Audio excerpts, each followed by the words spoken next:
Hey guys, it's Snailbiter, and I've got another replay that I wanted to show you guys with the STA-1, the Tier 8 Japanese medium tank. This is a round here on Airfield, which is probably one of my favorite maps in this game. And this is actually a really nice matchup. It's a Tier 8 match, no artillery, which I always love. And the teams are fairly even. My team has a couple of really good players and quite a few mediocre to not so good players. The enemy team has a lot of okay players, so I think the teams are fairly even. And this round just was one of those rounds where I was able to really just dominate. I ended up getting a really high amount of damage in this game, and at this point I do have the top gun on this tank, and I think this round is a good example of what this tank is capable of in a good matchup. So let's get the replay started. The spot you'll see me go to is pretty frequently used by medium tanks on this map. Although I do sometimes like to go to the spot in G6 or so, which I'll point out when I'm closer to it. But the spot I'm going to is at around E7, and it's a really good spot for covering the middle of the map and supporting your heavy tanks that are just kind of in front of me in this area here.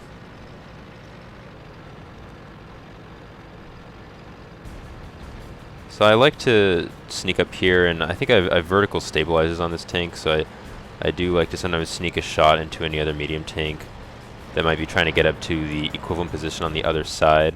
So I wait here a second to see if I can spot anything and get a cheeky shot in, but nothing shows up, so I'm just going to continue over here to this bush and see if I can get any spots.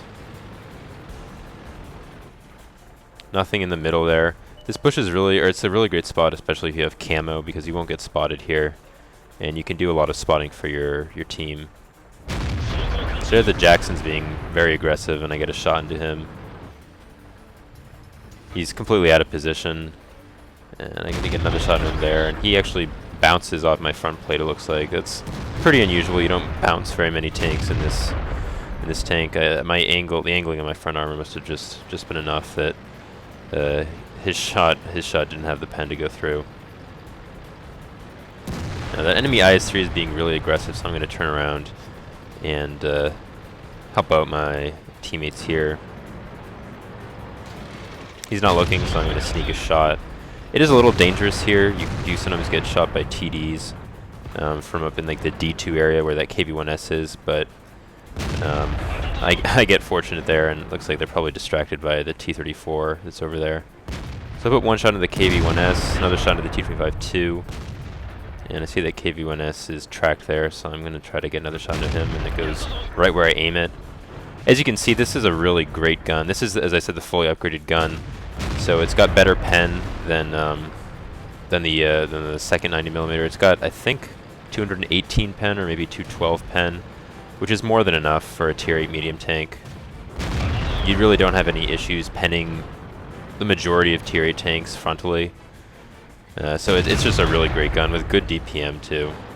I tracked the T-32 there and get a couple shots into his back, and he's also, I mean, he was playing too aggressively, didn't have enough support. I'm just going to get behind him and try to finish him off.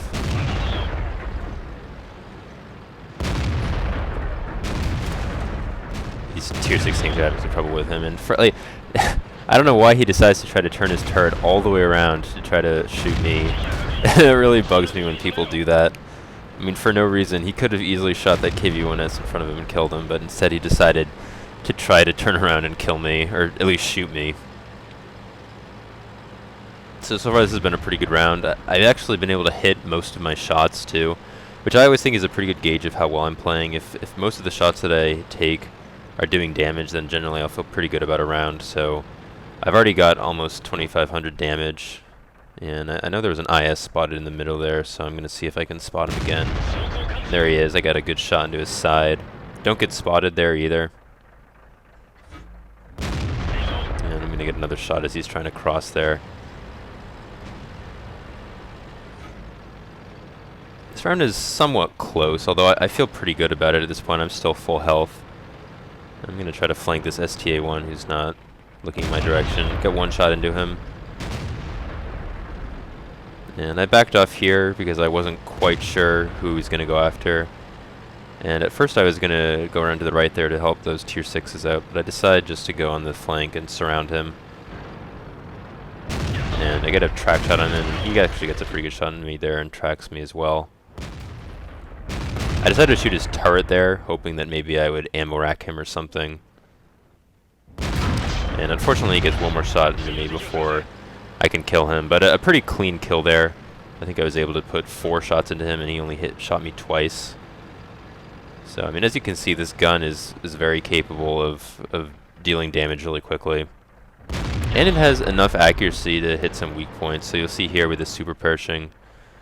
I get a couple shots into the side of his turret there. And now you can see him turning his turret towards me, and I'm able to get a good shot right into the little cupola sort of thing on an observation device on top of his turret.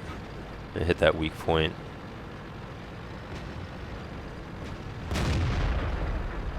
The mobility on this tank is also pretty good.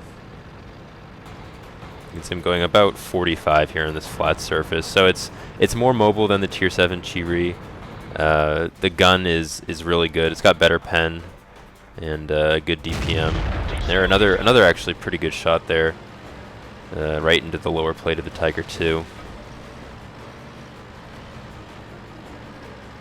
I was not expecting that T-150 to be there out in the open. I'm afraid he's going to shoot me, but this guy doesn't really seem to know what's going on, so I think he's shooting HE there and he misses me. I've already been able to shoot him 3 times now, and just get the kill shot here for my 4th kill. I'm going to head in the direction to maybe shoot this EZ-8 if those guys need help, but they're going to kill him there. So it's just the T-25-2 left. So a pretty straightforward round, I'd say. Nothing too fancy going on, but I think I played this round really well, and really it was a showcase of the gun on this tank and how good it is, both with its accuracy. It's not the greatest, most accurate gun in this game or for tier 8s, but it's got really good DPM, and the accuracy is enough that you can hit some of those tighter shots. As you can see, I've done over 5,500 damage, which is, I think, really good for a tier 8, any tier 8 tank, really. And I'm going to see if I can get a couple more shots in this T-25 too. Put 1 into him, and I was afraid he was going to go behind that rock, but he decides to stay out there and expose himself, and I get 1 more shot in him before the low finishes him off. So a really good game, and I'll show you the end plates. So I ended up with over 6,000 damage, which is quite high, I think, for a tier 8 medium tank. I got Confederate and Sniper, so that's a testament to shooting in this game. I think really what I did well in this game was I responded well to the situation and reacted really well to where I needed to be, and where I should go to best help my team. And so as a result, I end up doing a lot of damage, and I get quite a bit of XP as well, over or about 1,660 base experience, which is really good, I think, especially for a game that wasn't all that flashy or anything. So I hope you guys enjoyed this video. Thanks for watching, and I'll see you guys later.